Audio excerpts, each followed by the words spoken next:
Muito bem, primeira carta de Pedro, capítulo 2, nós vamos ler do verso 1 ao verso 10. E diz assim: portanto, deixando toda maldade, todo engano, fingimento, inveja e toda difamação, desejai o puro leite espiritual, como bebês recém-nascidos, a fim de crescerdes por meio dele para a salvação. Se é que já provastes que o Senhor é bom.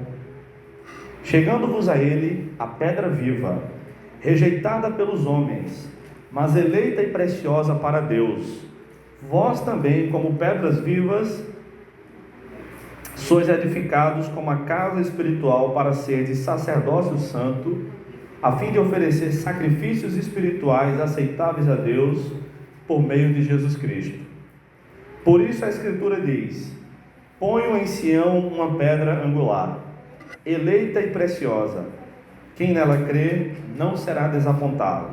Assim, para vós os que credes, ela é preciosa, mas para os descrentes, a pedra que os construtores rejeitaram foi colocada como a pedra principal, a pedra angular, ou pedra de esquina, e como pedra de tropeço e rocha que causa a queda. Porque eles tropeçam na palavra, por serem desobedientes, mas para isso também foram destinados. Mas vós sois geração eleita, sacerdócio real, nação santa, povo de propriedade exclusiva de Deus, para que anuncieis as grandezas daquele que vos chamou das trevas para a sua maravilhosa luz. Antigamente não erais povo, agora sois povo de Deus. Não tinhais recebido misericórdia, agora recebestes misericórdia. Oremos.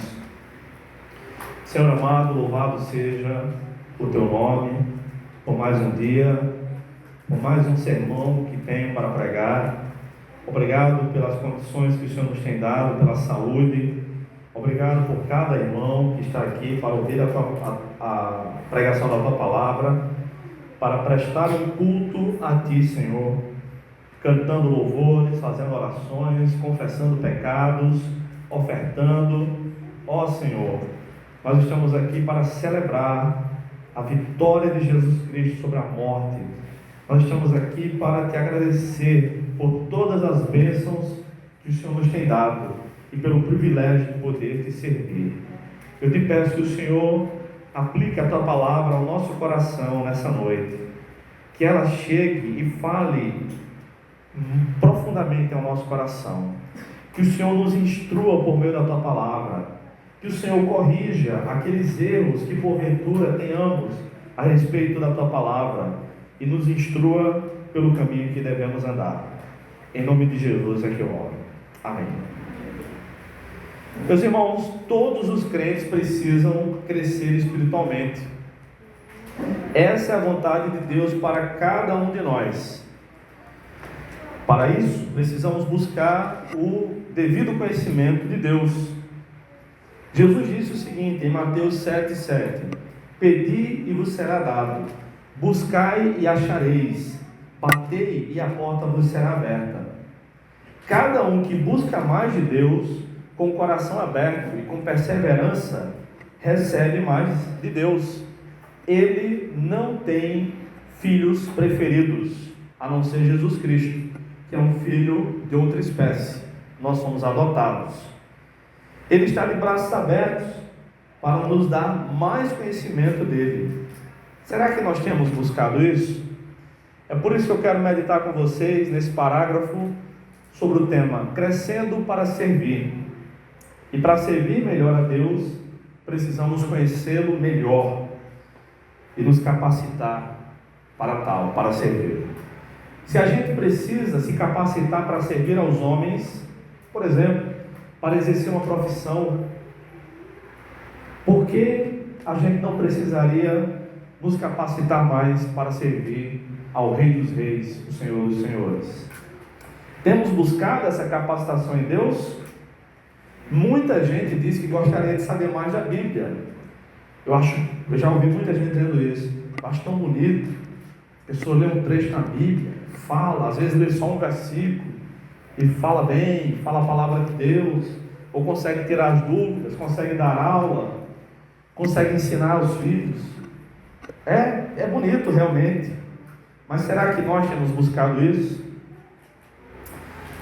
Quantos capítulos da Bíblia, por exemplo, você leu essa semana? Quantas vezes orou durante a semana? Quantas vezes orou hoje, antes dessa oração que fizemos em conjunto? Quantos livros cristãos já leu ao longo de sua vida? Será que a gente tem buscado realmente crescer? Será que a gente deseja mesmo? Nesse trecho de sua carta, Pedro incentiva seus leitores a continuarem buscando o conhecimento da palavra de Deus para todos os crentes em todas as épocas. É interessante que não é possível servir a Deus adequadamente sem a devida maturidade. Para isso, Pedro nos fala de pelo menos 4 princípios nesse parágrafo que nós lemos. O primeiro princípio está entre o verso 1 e o verso 3. Crescimento e maturidade espiritual. Esse crescimento, essa maturidade começa pela mudança de vida, conforme Pedro escreveu no versículo 1. Veja só, como ele diz que deve ser, portanto, ou seja, com base no que nós vimos na semana passada, com base no que ele escreveu antes, portanto, deixando toda maldade, todo engano, fingimento, inveja e toda difamação. O mais surpreendente é que esta carta, como todos os livros da Bíblia, foi escrita para crentes. Então, mesmo sendo cristão, muitas vezes continuamos agindo com maldade, engano, fingimento, inveja e difamação. O primeiro passo para o crescimento e a maturidade é abandonar a velha vida de vez. Abandonar isso. Dr. Russell Shedd diz que todos os pecados que são encontrados fora da igreja também são encontrados dentro da igreja. Duvida disso? Leia o Novo Testamento. Leia como os fariseus e saduceus, que eram os crentes dos tempos de Cristo, agiam, querendo pegá-lo numa pegadinha, querendo tirar ele do sério. Leia como os crentes, os cristãos, agiam. O apóstolo Pedro, sendo já apóstolo há tanto tempo, foi repreendido severamente por Paulo na presença de todos, porque estava agindo com hipocrisia, dizendo que não podia comer com os gentios, mas quando não tinha ninguém olhando, ele ia lá e comia com os gentios. Paulo fala disso na carta aos Gálatas. A gente vê, por exemplo, em 1 Coríntios, capítulo 3, que havia dissensões, divisões na igreja. Uns diziam assim, era provavelmente uma igreja grande: eu sou de Paulo, eu sou do grupo de Paulo. Outros diziam, eu sou de Apolo. Apolo era um grande pregador da época. Outros diziam, eu sou de Cefas, de Pedro. Mesmo Pedro nunca tendo pisado em Corinto, aquela igreja tinha um grupinho lá que gostava mais de Pedro. E outros, provavelmente os mais arrogantes de todos, diziam, não, eu não sou de Pedro, de Apolo, nem de Paulo, eu sou de Cristo. Será que eram mesmo? Pelo que a gente lê na primeira e segunda carta aos Coríntios, não eram tão de Cristo assim. No capítulo 5 de 1 aos Coríntios, a gente lê sobre um caso curioso, no mínimo. Um camarada que estava mantendo uma relação conjugal com a sua ex-madrasta. E os crentes de Corinto achando tudo muito bem, obrigado. Tudo natural. Poderia dar muitos outros exemplos dos tempos bíblicos e também dos nossos tempos. Então, esse versículo não está aqui à toa, como nenhum dos 31.103 versículos da Bíblia estão à toa na Bíblia. Não. Se ele está aqui, é porque tem alguma razão de ser. Se esse é o caso de algum de nós, abandonemos a maldade, o engano, o fingimento, a inveja e a difamação. crescimento e a maturidade espiritual deve ser desejado como um bebê deseja o leite. Pedro escreveu isso no verso 2. Como é que um bebê recém-nascido deseja o leite? É o leite da mãe. O bebê recém-nascido, ele nem tem consciência de que existe, mas ele sabe que quando está doendo, ele chora, né? Ou quando ele está com fome, ele chora. E uns são mais escandalosos que outros, uns são mais comilões que outros, mas eles desejam o leite da mãe. E é algo tão incrível isso, que aquelas mães que amamentam nos horários certos, quando dá a hora de amamentar, se a criança não estiver perto, se ela não correr logo, o peito começa a pingar. É fantástico isso, né? O corpo se condicionou àquilo. É assim como bebês recém-nascidos que desejam leite para sobreviver, que os crentes devem desejar o crescimento espiritual, devem desejar a palavra de Deus. Como nós temos desejado a palavra de Deus, irmãos? Sabe, tem crentes que oram, abrem a boca, oram, faz certo, oram de acordo com a palavra de Deus, conforme Jesus ensinou, tem suas orações respondidas, mas tem crentes que são cheios do Espírito Santo, são aqueles que desejam mais a Deus, que têm mais vontade de servir a Deus, aqueles que, apesar de sua personalidade, tem uns que são mais efusivos no culto, então aleluia, glória a Deus, falam alto, não há nenhum problema nisso, também não há nenhum problema em passar o culto todo calado, isso também não é falta de fé, falta de fervor. A gente vê quando alguém é realmente cristão, quando tem que desentupir o banheiro de casa, quando surge uma adversidade na família, quando alguém de casa adoece, quando um crente da igreja está passando fome. É nessas horas, na hora de dificuldade, nas horas em que nós somos tirados do nosso eixo normal, quando a gente é pego de surpresa, é que a gente vê, e os outros também veem, se nós somos realmente cristãos, como aparentamos. Quando tudo vai muito bem, a gente age muito bem, segundo os protocolos que a gente já faz. Bom dia, boa tarde, boa noite, tudo bom? A paz do Senhor, amém, glória a Deus, aleluia. Mas quando as coisas saem do controle, quando o bicho está pegando, quando vem a crise financeira, quando o casamento está em crise, quando alguém precisa de nós, mais do que a gente gostaria, e suga as nossas forças, é nesse momento que a gente vê se realmente somos cristãos fervorosos. Devemos desejar a palavra de Deus, esse crescimento espiritual, tal como as crianças, os bebês de peito, recém-nascidos, desejam leite. Pedro ainda diz que esse crescimento deve visar o crescimento espiritual natural. Tal como os bebês crescem fisicamente, nós, como cristãos, devemos amadurecer naturalmente. Esse crescimento natural significa que à medida que os anos vão passando, à medida que a nossa fé cristã vai envelhecendo, nós vamos nos tornando melhores crentes e não piores. Há quanto tempo você é cristão? Quantas vezes já leu a Bíblia? Quantas vezes já compartilhou sua fé com o incrédulo? Quantas vezes? Quanto você já aprendeu de Deus? Quanto você tem de Deus para ensinar? A gente só dá aquilo que a gente tem, seja bom ou seja mal, a gente só dá aquilo que a gente tem.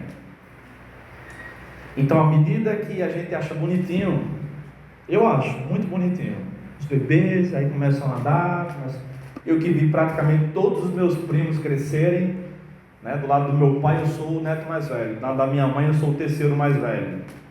Tem primo que eu nem sei o nome, de primeiro grau. Vi todos eles crescerem, eu acho muito bonitinho. Aquela criancinha, né? Hoje tem um monte, já estava tudo velho, já casado, que nem eu. Mas é bonitinho ver a criança crescendo. Cresce rápido, né? Cresce rápido. A gente pensa que não, já está namorando, já está pensando em fazer faculdade. Que bom. Ou já está fazendo mais raiva do que deveria. Que ruim, né? Que triste. Os cristãos devem amadurecer também com o tempo. Quem busca muito de Deus, tem muito de Deus. É por isso que às vezes tem um crente na igreja que está lá há 20 anos. Não tem uma oportunidade para pregar, até gostaria, mas não tem nada para dar. Não consegue falar de Deus mais que 2 minutos. Porque tudo que tem na cabeça são dívidas, problemas, sofrimento, o time de futebol do coração, a série da Netflix. Nada disso em si é problema, é pecaminoso. Mas quanto de Deus nós temos para dar? E aí vem alguém, se converte das mais profundas trevas, um macumbeiro, mas vem de coração tão aberto para Deus, entrega-se de corpo e alma ao Senhor Jesus, devora a sua Bíblia, não perde um culto de doutrina na escola bíblica. Com 6 meses, já está dando um show de Bíblia naquele crente que está há 20 anos na igreja. Porque Deus não tem filhos preferidos. Quem busca, recebe. Esse crescimento, essa maturidade, a gente precisa pensar o seguinte: se não há desejo de crescimento, houve realmente um encontro com o Senhor? É o que Pedro pergunta no verso 3. Aliás, ele não pergunta, né? Ele afirma: se é que já provastes que o Senhor é bom. Se você já provou que o Senhor é bom, já experimentou Deus, você vai desejar crescer mais, vai querer mais de Deus e vai ter mais de Deus.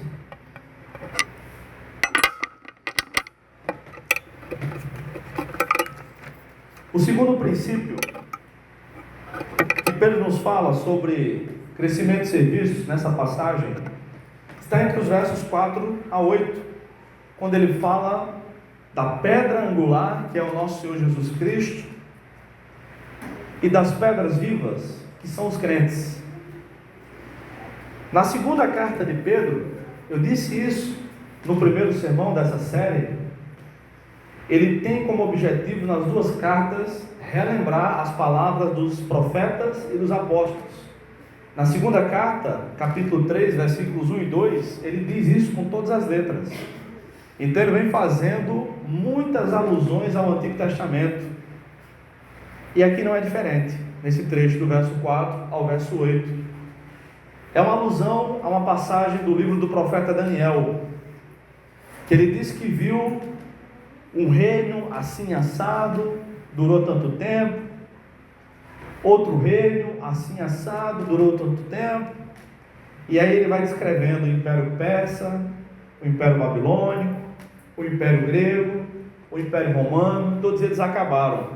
De repente ele vê uma rocha que desliza sem o auxílio de mãos humanas e esmaga todos esses reinos. E essa rocha é Cristo. Embora ele não diga com essas palavras lá no texto do seu livro do profeta Daniel, mas a gente sabe que aquela rocha é Cristo. É isso que Pedro está fazendo a referência aqui. A principal pedra e as pedras vivas. Primeiro, Jesus é a nossa pedra. Ele é a nossa rocha. Ele é o nosso rochedo. Ele mesmo falou sobre construir uma casa sobre a areia e uma casa sobre a rocha, significando aqueles que ouvem a sua palavra e a obedecem, são aqueles que constroem a casa na areia, sem sapata, sem planejamento, sem coluna, sem nada. Daqui a pouco vai cair.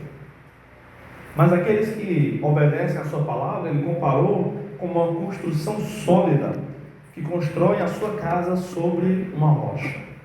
Essa rocha é o próprio Cristo. Isso implica em segurança. Se estamos em Cristo, estamos seguros. O mundo rejeita continuamente Jesus Cristo, mas Ele é o único enviado por Deus para salvar o mundo. Ele é o único. A igreja não salva, embora muitas igrejas façam um trabalho excepcional, distribuindo comida aos famintos, agasalho àqueles que estão com frio, ajudando pessoas, alimentando pessoas, criando escolas, orfanatos, asilos,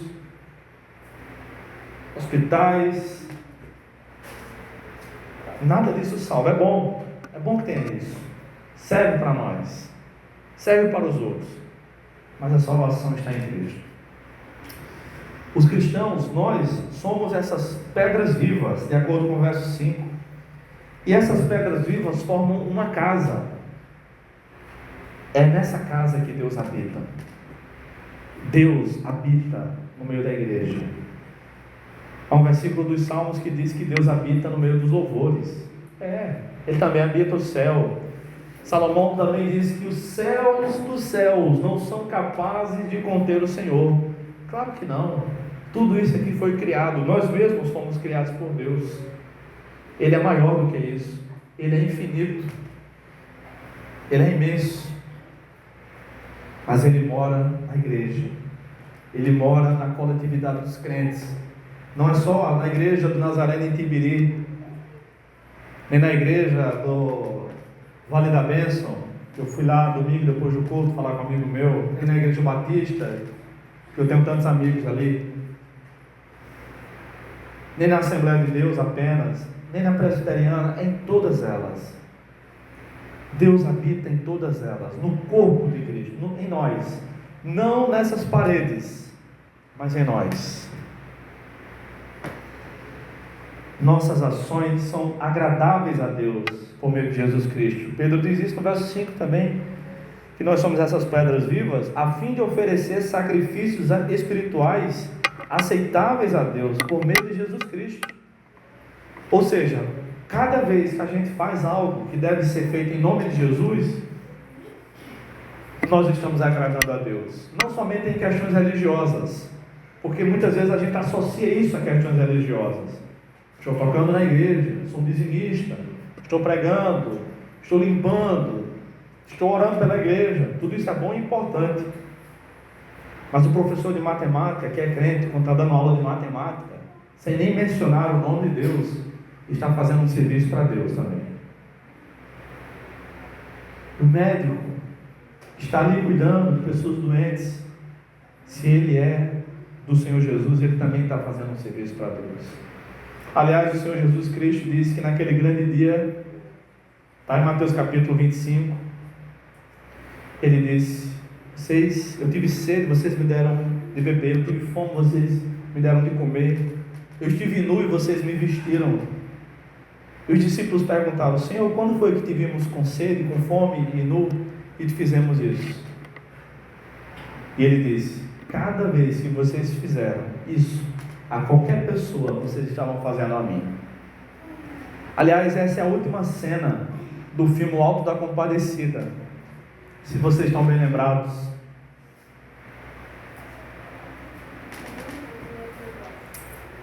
Um deles ressuscita, né? João Grilo ressuscita, ele tem uma nova oportunidade.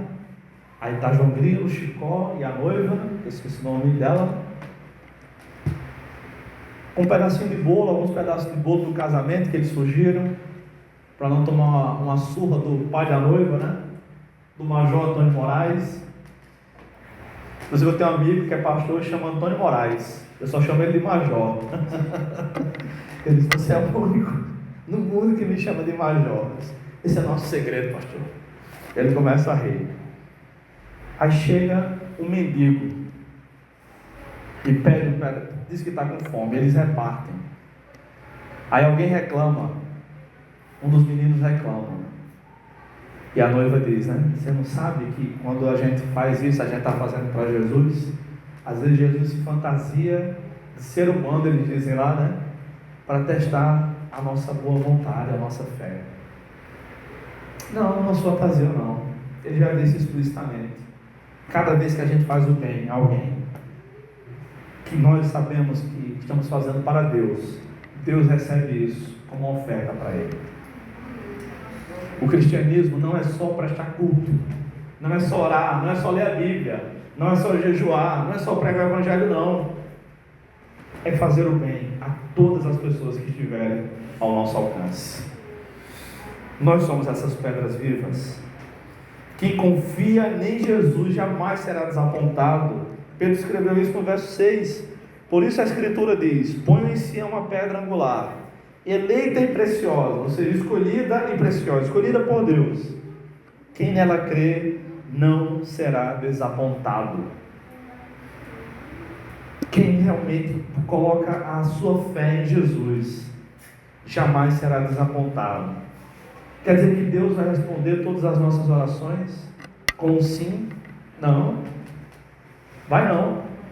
Muitas vezes Ele vai dizer não. Muitas vezes Ele vai se esconder até. Como eu já mostrei aqui, tem salmos que Deus se esconde. Até quando, Senhor, não te mostrarás? Até quando não responderás? Nosso Deus é o Deus que se revela, mas também é o Deus que se esconde em momentos de dificuldade. Mas Ele está lá conosco.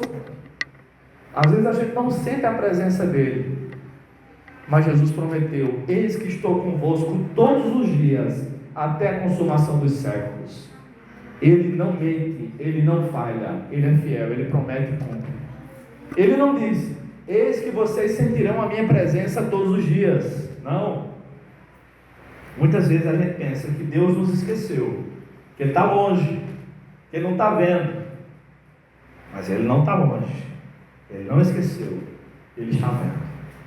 Ele vai fazer o que for melhor para a glória dEle. Quem confia em Jesus jamais é desapontado. Mas quem confia em outras pessoas, quem não confia, quem rejeita Jesus, receberá o julgamento divino. Pedro faz questão de dizer isso também nos versículos 7 e 8. Assim, para vós, os que credes, ela, a pedra, que é Jesus, é preciosa, mas para os descrentes, aí ele cita o Antigo Testamento novamente, a pedra que os construtores rejeitaram foi colocada como a principal, a pedra angular, e como pedra de tropeço e rocha que causa a queda, porque eles tropeçam na palavra, por serem desobedientes, não porque Deus escolheu isso, como os calvinistas dizem, mas porque são desobedientes. Mas para isso também foram destinados. Como é esse destino? Como é essa predestinação? A predestinação não é que Deus escolheu quem seria obediente e quem seria desobediente. A predestinação é o seguinte: quem for obediente não será desapontado, mas quem for desobediente será julgado. É isso. Deus não escolhe quem será salvo, mas Ele abençoa o seu povo. A pedra principal e as pedras vivas. Terceiro princípio, para crescimento e serviço, é o sacerdócio de todos os crentes. Pedro fala disso no comecinho do verso 9, e eu vou tentar explicar. Quando ele diz: mas vós sois a geração eleita, sacerdócio real, nação santa, povo de propriedade exclusiva de Deus. Durante mais de 1000 anos, a Igreja Católica dominou a religião do mundo. E, pelo menos em alguma época, 2/3 de todo o planeta Terra pertenciam à Igreja Católica. Era muita terra, muito dinheiro, muito poder. Tanto é que eles têm o Vaticano, que é um bairro em Roma, que na época de Mussolini, o Papa foi lá conversar com eles: ó, eu não me meto na tua guerra, tu não se mete na minha religião, estamos combinados. Passou um muro lá em volta e disse: pronto, agora aqui é o Estado do Vaticano, é um país. E foi assim que foi fundado o Vaticano, a grosso modo. tá? Porque havia muito dinheiro ali. E o Papa disse: não vai dar certo, né? Mas Mussolini deixou eles em paz, pelo menos eles. Durante 1000 anos, a Igreja Católica fez uma distinção entre clérigos, os sacerdotes, e leigos, o povo. Durante quase 1000 anos, os sacerdotes católicos celebraram a missa de costas para o povo e falando algo que o povo não sabia, a não ser aqueles que moram no Vaticano, o latim, porque ainda é a língua oficial do Vaticano, o latim. Até a década de 1970, quando houve um concílio da Igreja Católica, eles começaram a dizer que os padres tinham que celebrar a missa no vernáculo, ou seja, na língua de cada país, com o sacerdote virado de frente, né, vendo o povo. E aí as missas voltaram a ser celebradas na língua de cada país.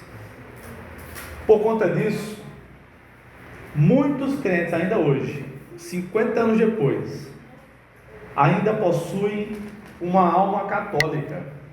E há um texto muito interessante, posso compartilhar com vocês amanhã pelo Instagram, pelo WhatsApp, do pastor Augusto Nicodemos, um pastor presbiteriano. Ele escreveu esse texto tem uns 15 anos ou mais, mas ainda é muito bom. O nome do texto é A Alma Católica dos Protestantes no Brasil, onde ele fala sobre 5 questões, 5 comportamentos que muitos protestantes ainda têm como se fossem católicos crentes. Nós não precisamos mais nos achegar ao sacerdote da nossa religião para tentar algum contato com Deus.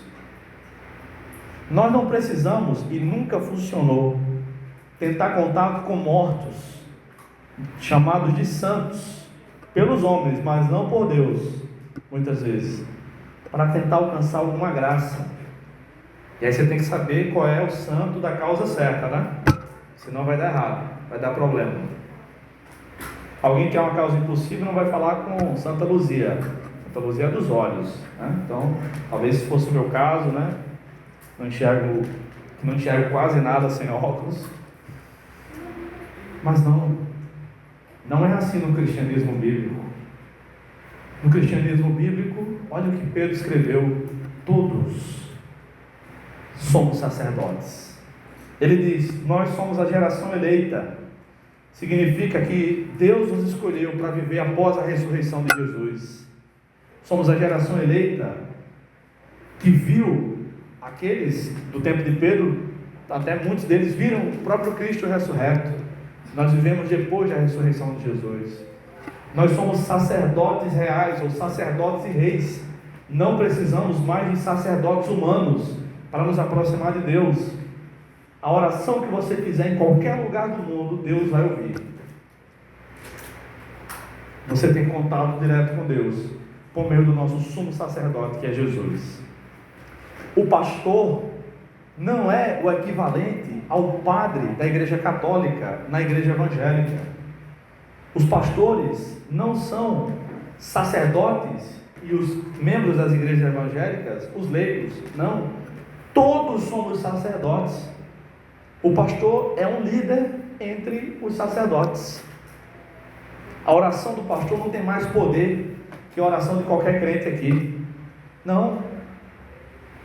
Pode pedir para qualquer irmão orar, como pode pedir para qualquer pastor orar. Dá no mesmo.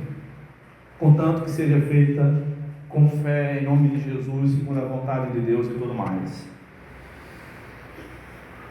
Somos uma nação santa. Assim como Israel foi chamada para ser uma nação santa em Êxodo capítulo 19, agora essa nação não tem mais fronteiras. Essa nação está espalhada por todo o mundo, fala várias línguas, não somente hebraico, e somos aproximadamente 2 bilhões de pessoas que formam essa nação santa. Ou seja, nós somos escolhidos por Deus para viver para Ele. E somos para uso exclusivo de Deus. Será que nós temos agido assim? Para uso exclusivo de Deus? Há um versículo na Bíblia que diz: não dês lugar ao diabo.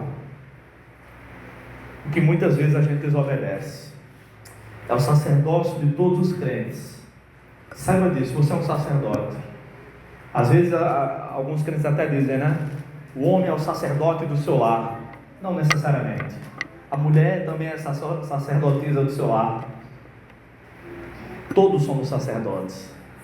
Todos podemos nos achegar a Deus e levar outras pessoas a se achegar a Deus, aqueles que ainda não o conhecem. Quarto e último lugar, quarto princípio sobre o crescimento e serviço para Deus. Nós somos chamados para anunciar as grandezas de Deus. Pedro diz isso entre o verso 9 e o verso 10. Para que anuncieis as grandezas daquele que vos chamou das trevas para a sua maravilhosa luz. Era nas trevas, irmãos, que nós estávamos, mas Deus nos chamou. Antigamente não erais povo, agora sois povo de Deus. Isso é privilégio, mas também é responsabilidade. Não tinhais recebido misericórdia, agora recebestes misericórdia. Por que Deus agiu com misericórdia para conosco? Por que Ele nos chamou das trevas para a luz, o seu reino? Pedro diz, para que nós anunciemos as grandezas de Deus. Mas é interessante que nesta carta, anunciar as grandezas de Deus era anunciar em silêncio. Como isso pode ser possível? Pedro explica. Por exemplo, todos os crentes devem anunciar o bom procedimento dos cristãos. Ele diz isso aqui no versículo 12: seja correto o vosso procedimento entre os gentios, para que naquilo de que falam mal de vós, como se fosseis praticantes do mal, ao observarem as vossas boas obras, glorifiquem a Deus no dia da visitação. Então todos os crentes devem anunciar o nosso bom comportamento, a boa ética cristã, só vivendo. Em segundo lugar, Pedro fala que todos os crentes também devem anunciar as grandezas de Deus às autoridades. Fazendo o quê? Sujeitando a elas. No verso 13, ele escreveu: sujeitando-vos a toda autoridade humana por causa do Senhor, seja ao rei como soberano, e aí o verso 14 também, seja aos governadores como por ele enviados, para punir os praticantes do mal e honrar os que fazem o bem. Nós anunciamos às autoridades com o nosso bom procedimento. Semana passada eu encontrei com o pastor Pontes. Vocês conhecem o pastor Pontes, né? Ele pregou aqui, não sei se foi esse ano já. Ele é da primeira igreja. E conversamos um monte. E entre uma das coisas que ele me falou foi, ele disse: eu estive lá no gabinete do prefeito recentemente, o prefeito João Pessoa. E aí? Eu fui sozinho, pedi uma audiência, disse que era pastor. Cheguei no dia bom, me deram uma audiência, e eu disse, eu dei uma olhada pela cidade, tenho andado, e acho que está bem cuidada, está bonitinha, acho que o senhor vem fazendo um bom trabalho. E eu vim aqui dizer isso aqui para o senhor. E o prefeito disse: muito obrigado, mas o senhor quer o quê? Não, só vim dizer isso. O senhor continuar trabalhando para o povo, trabalhe para o povo, trabalhe pela cidade. Não, eu já entendi essa parte. Mas o senhor quer o quê dizendo isso? Não, doutor, eu só vim aqui dizer isso, dizer que eu estou orando pelo senhor, que o senhor faça uma boa gestão, cuide da nossa cidade. O prefeito botou as mãos na cabeça. Aquele não é o mundo dele, mas é o nosso. O pastor Pontes agradeceu pela audiência e foi embora. Eu tenho certeza que o prefeito de uma pessoa nunca vai esquecer isso. Porque como é que os crentes, sobretudo os pastores, são conhecidos entre esse povo? Um bando de manipuladores, um bando de ladrões, pessoas que querem tirar dinheiro de pessoas pobres e incultas. E embora exista esse tipo de gente pregando em nome de Jesus, nós não somos, esse tipo de gente não é a maioria, nós é que somos a maioria. Em quarto lugar, aliás, em terceiro lugar, Pedro disse que os leitores dele, também nós devemos anunciar as grandezas de Deus, se sujeitando aos patrões. No verso 18 ele escreveu: servos, sujeitai-vos com todo temor aos vossos senhores, não somente aos bons e gentis, mas também aos maus. Todo mundo tem do que reclamar do seu trabalho. Amém? Amém. Como vocês são educados. Todo mundo tem. Todo mundo tem. Todo mundo, uma hora ou outra, acha que está sendo injustiçado no trabalho. Acha que o patrão é ruim, que ganha pouco e tudo mais. Muitas vezes é a pura verdade. Mas se está tão ruim assim, procure outro. Nada te impede de procurar outro emprego, tentar se qualificar, conseguir algo melhor. É fácil? Não estou dizendo que é fácil, mas se é para trabalhar, que seja como um cristão. Em quarto lugar, Pedro ainda fala sobre como as mulheres deviam pregar o Evangelho, anunciar as grandezas de Deus aos seus maridos, caladas. Capítulo 3, verso 1, Pedro escreveu: mulheres, do mesmo modo, cada uma de vós seja submissa ao marido, para que também, se alguns deles não obedecem à palavra, sejam ganhos sem palavra alguma pela conduta de sua mulher. É isso. No contexto da carta de Pedro, o anúncio que muita gente prega esse texto, lê só o texto e diz que a gente tem que sair pregando o Evangelho pelo mundo, tem mesmo. Mas nesse contexto, quando Pedro escreveu sua carta, na primeira carta de Pedro, o anúncio do Evangelho é sobretudo pelo nosso bom procedimento, em silêncio. E aí eu lembro de um dia que eu estava dando aula no seminário, falando dessas coisas. Quando cheguei nessa parte, aí um garoto assim: professor, não existe pregação sem ser falada, essa é a única forma de pregação. Eu disse: você deveria ter combinado melhor isso com Pedro, não na minha aula, mas quando Pedro estava escrevendo a primeira carta. E aí ele retrucou, era um garoto bom, menino bom, mas menino inteligente, mas muito teimoso. E aí eu fui explicar: não quer dizer que essas pessoas estavam proibidas de falar, não, mas quer dizer que a principal razão desse anúncio era silencioso.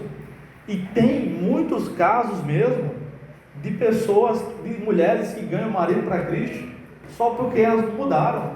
Antes a mulher era cebosa, não cuidava da casa, não cuidava do marido, ficava na porta o dia todinho falando da vida alheia, não se esforçava para ajudar o marido. Aí se converte, muda tudo isso. O cara chama atenção: opa, esse negócio é bom, olha a minha esposa como é outra mulher.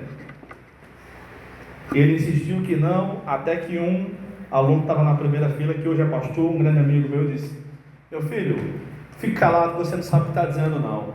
Eu era esse marido, e minha mulher me ganhou para Cristo assim, sem nunca pregar para mim, até o dia que eu disse: eu vou para a igreja contigo hoje, estou lá até hoje.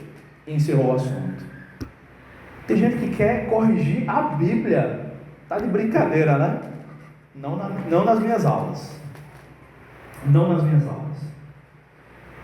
Mas é claro, irmãos, também devemos pregar o Evangelho anunciando, falando.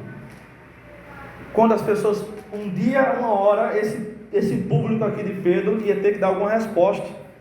E Pedro, sabendo disso, inspirado pelo Espírito Santo, escreveu o seguinte, no capítulo 3, versículo 15.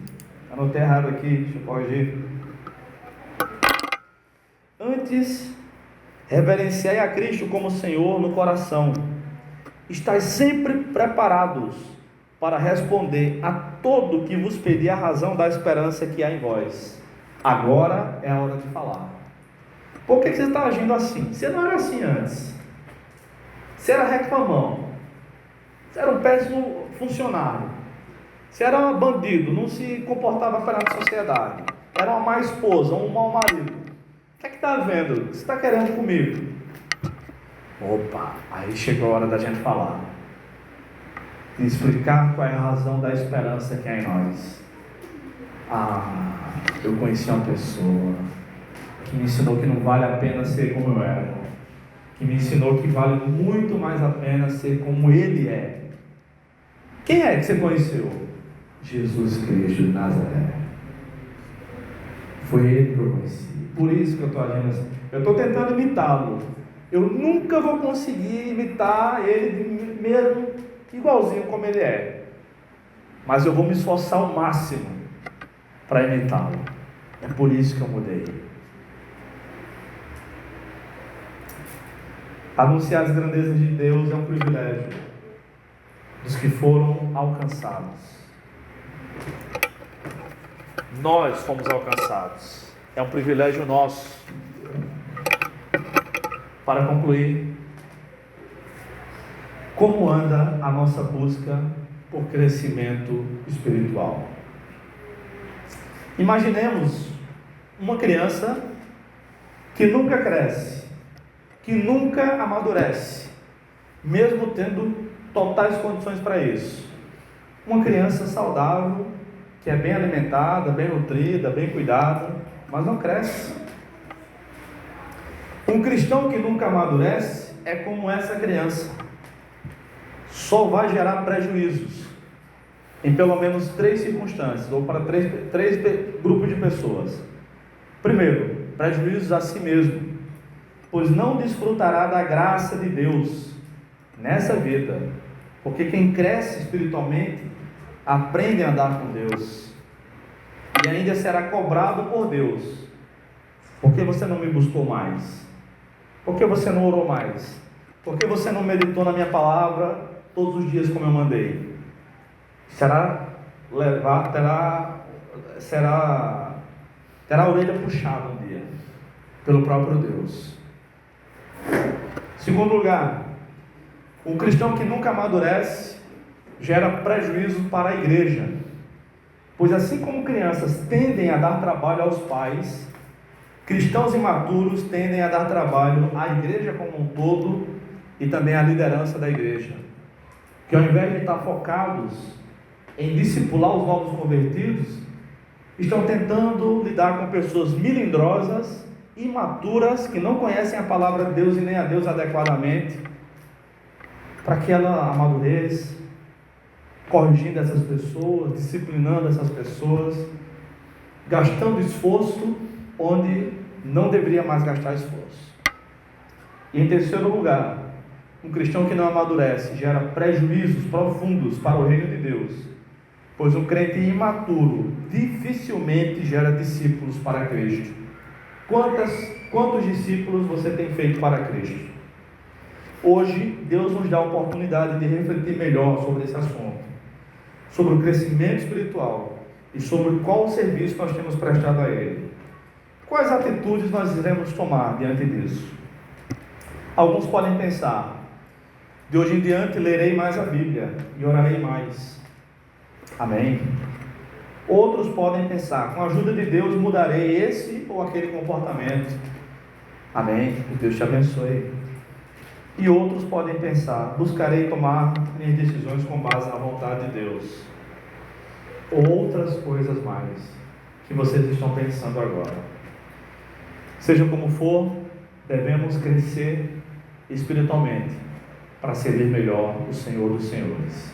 Que Deus tenha misericórdia de nós. Vamos orar mais uma vez.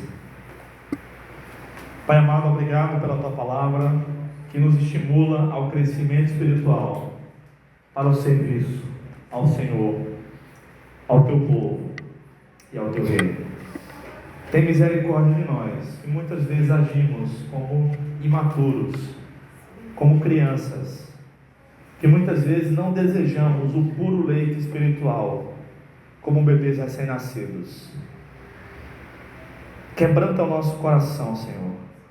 Dá-nos esse desejo de mudança de vida, de crescimento espiritual, para servir melhor o Senhor até o fim da nossa vida. Em nome de Jesus, oramos. Amém.